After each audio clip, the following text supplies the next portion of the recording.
trận chung chung đoàn quân tiến bước theo con đường của bác.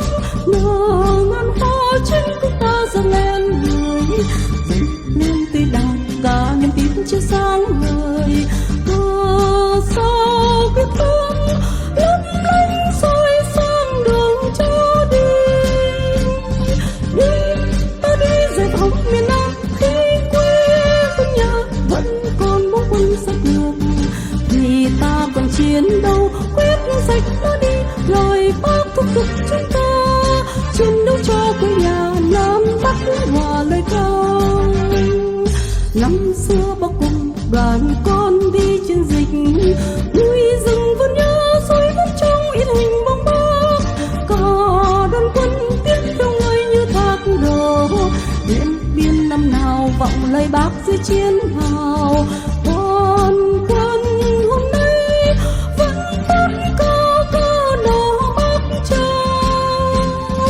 Đi ta đi giải phóng miền Nam khi quê hương nhà vẫn còn bóng quân xâm lược.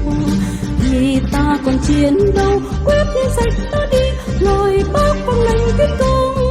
Bác kính yêu đang cùng chung cháu hành quân.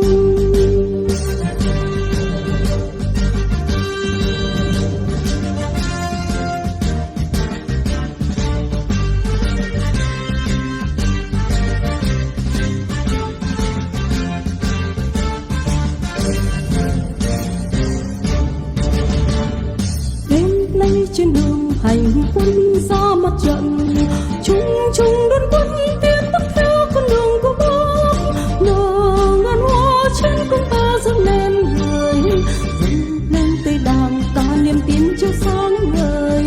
Cờ sao quyết thắng lấp lánh soi sáng đường cho đi. Đi ta đi giải phóng miền Nam khi quê hương nhà vẫn còn bóng quân xâm lược. Vì ta còn chiến đấu quyết sạch nó đi lời bác thúc giục chúng ta chiến đấu cho quê nhà Nam Bắc hòa lời ca. Hôm nay bác gọi cả non sông đáp lời dương lệ sông tôi tiếp tiến lên ta giành chiến thắng. Đường hành quân dốc núi cao bao vực thẳm biển sâu lao bằng lòng hàn cắm cao ngút trời. Miền